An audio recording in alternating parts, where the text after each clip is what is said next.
श्री शिवाय नमस्तुभ्यम। परम पूज्य पंडित प्रदीप मिश्रा जी के द्वारा पंचमहल गुजरात से श्री राम शिव महापुराण कथा के द्वारा 11 महत्वपूर्ण बिंदु बताए हैं। अगर आपने आज की कथा का श्रवण पाठ नहीं किया है तो इस वीडियो के माध्यम से समझ में आ जाएगा। तो चलिए शुरू करते हैं। पहली महत्वपूर्ण जानकारी के बारे में बताया कि जब तक भगवान की कृपा ना हो तब तक हम वहाँ पहुँच नहीं सकते। जब उनका बुलावा आता है तभी हम वहाँ जा सकते हैं।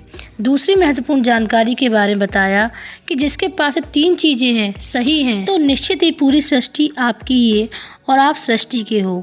तीसरी महत्वपूर्ण जानकारी के बारे में बताया कि महादेव के पास जो चीज़ है जैसे डमरू, सर्प, त्रिशूल, बिच्छू आदि उन्हीं के हित के लिए नहीं है, बल्कि वो पूरे संसार के हित के लिए ही होती हैं।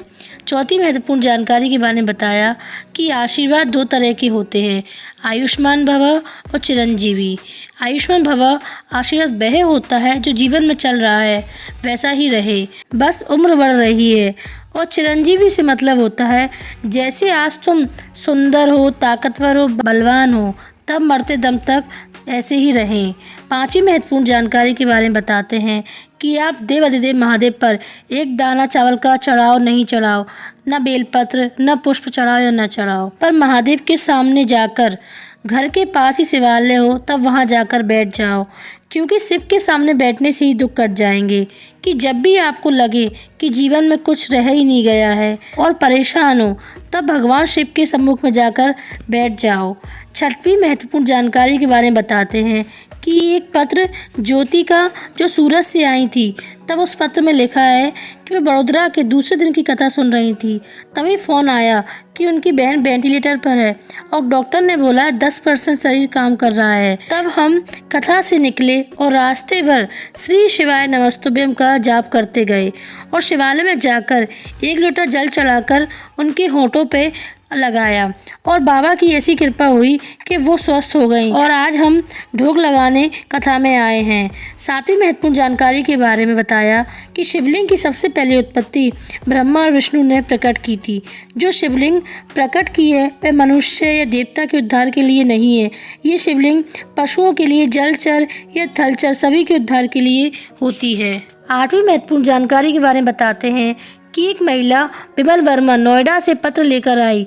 वह लिखती हैं कि 2020 में उनका पूरा जेवर मंगलसूत्र तक कर्ज में डूब गया था। तब उन्होंने 2021 में कुबेश्वर महादेव के मंदिर में कथा चल रही थी, वहां पर गई और निवेदन किया कि मेरा कर्जा पूरा चुक जाए। तब से 2021 से हमारा धीरे धीरे कर्जा चुकने लगा है। तो हम यहाँ भगवान को प्रणाम करने आए हैं।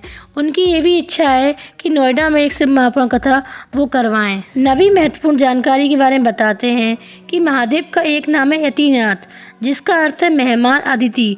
तब गुरुजी बताते हैं कि जब भी हम किसी भी लड़का या लड़के को संबंध करने या देखने जाते हैं तब हम यतिनाथ भगवान का स्मरण करके जाएंगे तो वो रिश्ता अगर अपने लायक होगा तो वो संबंध पक्का हो ही जाएगा।